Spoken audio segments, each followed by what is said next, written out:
Oke, sebenarnya kita ada cadangan mau pergi satu kampung di Kelumpang. Kampung ini di pinggir sungai. Tapi masalah sekarang kita punya incas untuk urus di sana, dia pergi pemukat udang. Jadi kita tidak masuk ke sana. Jadi kita tukar plan untuk kita pergi cari kampung-kampung, rumah-rumah yang daim, sebab kita ada banyak masa. Jadi kita pergi cari ke kampung-kampung, tempat-tempat baru, cari komuniti baru. Ya, cari komuniti baru. Ataupun kalau kita tak jumpa, kita akan pergi ke beberapa komuniti yang sememangnya kita bagi bantuan makanan, tapi kita tak sempat lagi untuk pergi jenguk betul-betul tempat. Buat masa sekarang, Borneo Comrades sudah dapat cover berapa komuniti, berapa keluarga? Kalau ikutkan, kalau daripada awal pack makanan kita bagi, kan dulu kita sangat banyak kita bagi pack makanan, lebih daripada 1000 keluarga yang kita pernah bagi pack makanan. Tapi makin lama kita kecilkan sebenarnya, sebab kadang-kadang kita mau tengok yang betul-betul memerlukan. Sampailah kita jaga sekarang 200 keluarga secara konsisten. Dan daripada beberapa 100 ke 200 keluarga yang kita jaga konsisten sebulan sekali sekurang-kurangnya kita bagi bantuan makanan. Ada juga yang kita beri anjurkan kebun komuniti, penternakan kambing, kita bagi bantuan perniagaan, benda-benda macam gitulah. Selain pack kesihatan, hantar pergi balik klinik, begitulah yang kita buat. Kalau pendanaan sebenarnya daripada mana dapat? Bagaimana dapat dana untuk pack makanan semua? Okey, pendanaan yang kita dapat ni daripada bermacam pihak lah sebenarnya. Dulu awal-awal banyak daripada sumbangan awam yang bagi kita duit. Tapi lama-kelamaan banyak badan-badan besar, NGO-NGO besar, syarikat-syarikat besar yang mahu, yang percaya kita menguruskan bantuan pack makanan ni. Contohnya Alliance Malaysia, Zero Hunger, ada MRCB, ada banyak pihak lah sebenarnya. Relief Malaysia, Islamic Malaysia, begitulah ya. Tapi bukan, kau rasa dengan beri pack makanan ni akan dapat membantu mereka ke? Sebab kebanyakan orang nampak benda ni akan menyebabkan mereka bergantung. Jadi macam mana? Adakah kau okey dalam benda tu ataupun kau rasa dilema sebenarnya? Ya, sebenarnya kita sebenarnya waktu ketika awal-awal pandemik ni, kita sendiri bingung sebenarnya. Kita mau bagi bantuan makanan ke tidak sebenarnya? Sebab kita aktivis Borneo Comrades tak lakukan benda tu. Kita tak pergi ke bagi beg bantuan makanan seperti membuat charity lah kan, membuat kebajikan kan. Kita tak buat benda tu, kita tak percaya. Secara jujurnya kita tak percaya. Aku tak percaya charity ni boleh ubah sistem kemiskinan ini sebenarnya. Jadi memang agak berdilema lah ketika itu. Jadi kalau kau perasan awal-awal Borneo Comrades memang tak lakukan. Setelah sebulan pandemik, barulah kita macam okey, kita mendengar teriak-teriak daripada komuniti yang mahukan bantuan pack makanan. Kita punya pelajar-pelajar komuniti yang kita jaga. Okeylah, tak apalah kita lakukan.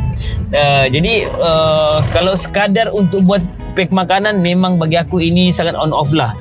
Masa-masa yang tertentu boleh, tapi untuk sepanjang masa jangan panjang tak boleh. Jadi kena dibangunkan projek-projek lain untuk program masa panjang. Okey, sambung. Okey, tentang pack makanan, masalah kemiskinan di Sempurna kan, kau nampak macam mana di Sempurna? Dia sangat terkesan ke dengan pandemik komunitinya? Dan kalau dia terkesan, macam mana pandemik itu memberi kesan, dan kesan terhadap apa yang paling ketara? Adakah ekonomi untuk orang bergerak atau semua begitu? Okey, mau cakap terkesan paling besar sebenarnya memang tempat. Okey, okey, cantik. Kita sudah dapat, kita akan bagi di pusat pelupasan sampah. Okey, sangat terkesan sebenarnya, bahkan paling terkesan aku rasa. Jadi okey, aku pecahkan kepada dua lah.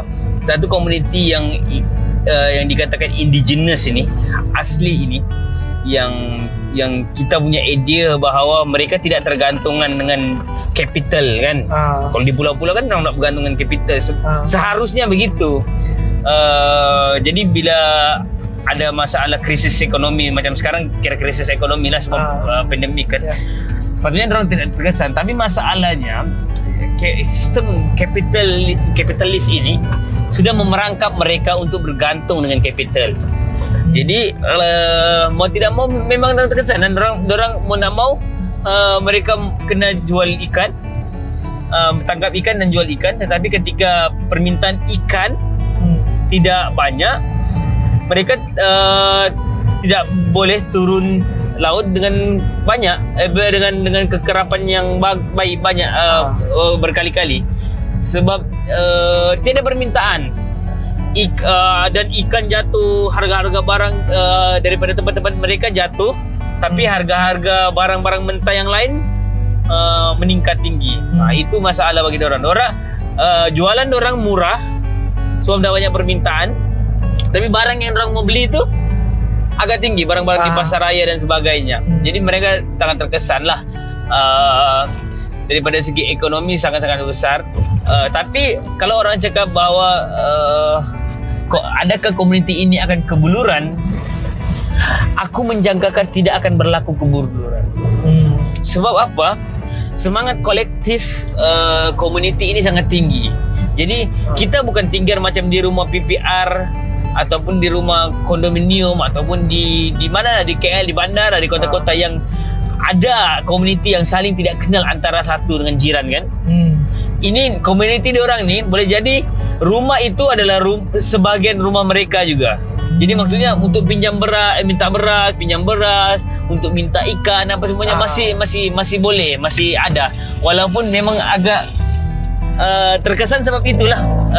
Tapi untuk sampai ke beluran tu agak sukar, sebab dia beza dengan kota. Kota kalau diorang memang betul-betul tak beli makanan, diorang tak boleh makan. Ini masih boleh tanam sayur, masih boleh ambil ikan apa semuanya. Cuma kita perlu bantu diorang supaya mereka tidak boleh fokus kerja-kerja lain diorang. Bila diorang asyik resah meminjam duit, meminjam beras dan sebagainya, mereka pun mungkin akan ada hutang dan sebagainya. Dan kalau sekarang pinjam-pinjam, tumpang-tumpang makan di rumah orang itu tidaklah nutrisinya cukup kan. Sebab orang pun segan-segan, malu-malu dan sebagainya. Jadi kita perlu bagi bantuan pek makanan. Benda-benda lain yang terkesan kalau sempurna kan kau kata. Sempurna kan serius. Sempurna beli industri paling besar, industri pelancongan. Jadi industri pelancongan, bila industri dan kerajaan negeri Sabah deal dengan kerajaan China untuk jadikan Sempurna sebagai pusat pelancongan. Aku ada istilahnya, aku lupa. Pusat pelancongan tahunan China lah sebenarnya. Jadi Malaysia, Sempurna akan meriah ketika cuti umum atau cuti sekolah negara China. Jadi memang ada dorong direct China, direct ke Sabah dan direct ke KK, dan KK terus direct ke Sempurna. Jadi pandemik ni lah yang buatkan dia dapat bergerak lah. Ya. Jadi masalah kebergantungan kita dengan pelancong.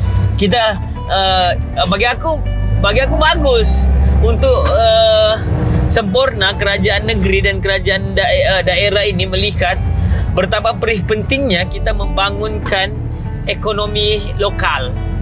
Kan? Sebab jadi masalah sebelum ni barang mahal. Sebab kita bersaing makan dengan pelancong. Sedangkan itu hasil bumi kita kan. Jadi sekarang bila pelancong tidak ada, hancurlah, demand tidak ada. Memang sangat-sangat teruk.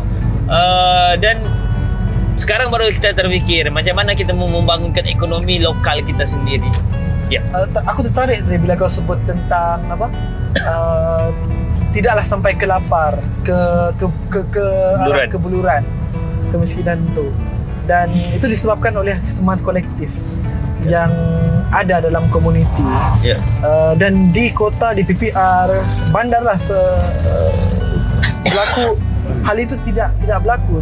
Adakah kau fikir disebabkan oleh cara hidup bandar, sosiologi di bandar tu sudah pada tahap individualistik, tahap dijerat oleh kapitalisme? Dan adakah itu, dan mengapa demikian, dan bagaimana kolektif di Semporna, di komuniti yang kau pergi, yang kau tinggal, kolektif itu boleh berlaku? Macam mana, apa yang menjadi puncak kolektif itu? Jadi ada soalan di situ. Okey, pertama, ya betul, kita memang terjerat kapitalis sekarang sebab negara tidak menganjurkan banyak polisi pembangunan ekonomi rakyat. Negara merasakan bahawa pembangunan ekonomi rakyat secara mandiri adalah satu hal yang merugikan negara. Negara yang patut belanja kan. Jadi kalau kita perasan, kita bercerita tentang miskin bandar ini bukan perkampungan macam kampung baru kan, yang memang di bandar diorang hidup baik sebenarnya. Di sana diorang ada bisnes, ada yang sangat bagus. Yang kita bercerita adalah miskin bandar tu ketika orang daripada luar datang ke bandar, daripada negeri-negeri lain, daripada desa, daripada pedalaman datang ke bandar untuk mendapatkan capital kan, untuk dapatkan duit, untuk bekerja dan sebagainya.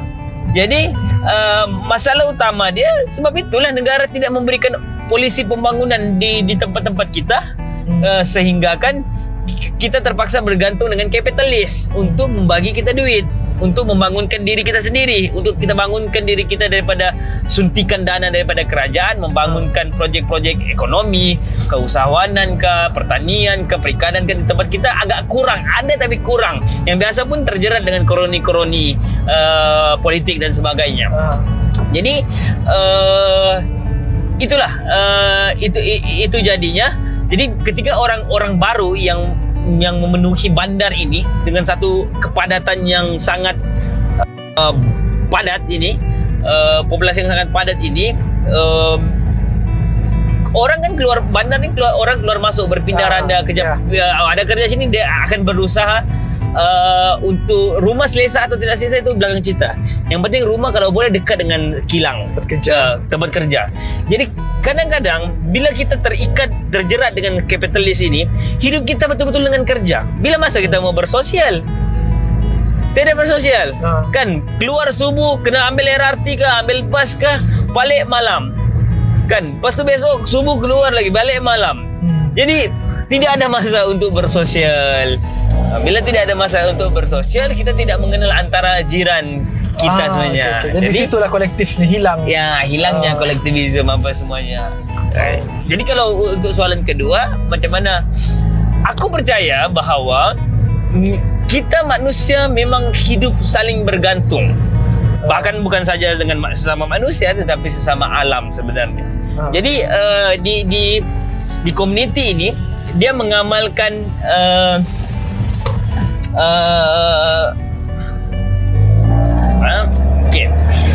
dia mengamalkan semangat kolektif itu memang daripada awal. Sebab kita sebagai manusia daripada dulu-dulu lah kan. Kita ni mana ada dulu-dulu, mana ada kilang-kilang ke apakah di desa-desa. Kalau sekarang ni masih ada di pedalaman yang dah ada pun. Tapi saling, maksudnya kalau kau tanam ubimu lebih, kau tidak ada masalah untuk bahagi dengan orang lain ubimu. Kalau kau tanam pisangmu lebih, kau tidak ada masalah untuk bagi dengan jiran-jiranmu. Jadi kita macam saling ada sistem barter itu masih berlangsung. Okey. Kalau tidak ada sistem barter, memang kalau ada lebihan memang aku bagi dengan kau. Jadi kita menanam tu tidak semata-mata kita mau jual pun. Kalau kita pergi kampung-kampung, kita tanya, "Oh, pakcik jual ke ubi ni?" Jual juga. Contohnya kan macam jual juga, tapi kita, jadi bila orang luar nampak, alah pakcik ni jual tapi tak pergi jual pun, kita rasa macam pemalas kan dia kan. Sedangkan apa yang diorang harapkan sebenarnya bukan sekadar jualan. Kalau ada orang mau beli, belilah. Macam begitu kan. Yang dorang mau hidup sederhana. Maksudnya yang mana boleh, kalau kau mau ambil, kau ambil je lah. Macam gitu. Kalau kau mau yang mana dia boleh jual, sebab kalau kita kan kita sentiasa merasakan perlunya, pakcik kalau kebun bagus pakcik kena tambah lagi pokok apa semua. Pakcik tu tidak buat begitu. Sebab dia rasa yang mana dia boleh jual sikit tu dia jual lah. Habis sudah dijual. Ini untuk jiran. Kita akan selalu dengar begitu. Ini untuk saya bagi-bagi dengan jiran. Ini untuk jual. Sikitnya pakcik kau jual. Nak apa? Yang penting ada. Sebab jirannya pun buat benda yang sama. Memberi juga. Jadi memang secara semula jadi kita memang hidup sebegitu sebenarnya. Kalau kau perasan kan, kalau kita di kampung-kampung dulu ada istilah merewang. Merewang. Dulu kita mana ada catering kan? Semua okey, kau tahu Izzat mau kahwin dengan bakal isterinya. Datanglah seminggu, datang sudah lelaki akan buat serobong lah pondok untuk kemah orang kahwin, pakai bambu, pakai ini, ikat apa semuanya, potong kambing sama-sama kan. Biasanya ada orang hadiahkan kambing, lembu kah. Lepas tu makcik-makcik pergi di dapur, potong bawang, kemas rumah, hias, semua dibuat secara kolektif, secara percuma. Tapi budaya itu semakin lama semakin menghilang. Orang mau cepat, orang mau sedap, orang mau ini, pandemik. Itu yang terlalu. Okay. Jadi itulah aku kolektif memang betul, dan konsep apa yang kita sebutkan sebagai membawang tu. Soalnya bagi aku benda tu bukan dia mungkin akan bawa satu menjadi konotasi yang buruk apabila benda yang dibicarakan tu buruk. Tetapi bagi aku tu adalah suatu kebertanggungjawaban sosial apabila mereka membawang, ceritakan tentang masalah orang lain, tentang apa yang dihadapi oleh orang lain sewaktu mereka merewang. Di situ saja kolektivisme, bagaimana tanggungjawab sosial itu dilakukan. Tapi hari ini benda itu dianggap satu benda yang asing untuk dilakukan dan satu benda yang melanggar norma sosial lah dalam komuniti. Jadi aku rasa mungkin kita akan sambung lagi lepas ni lah untuk topik yang lain lagi. Kita berehat dulu, kita mau drive menikmati alam-alam di sekitar. Okay.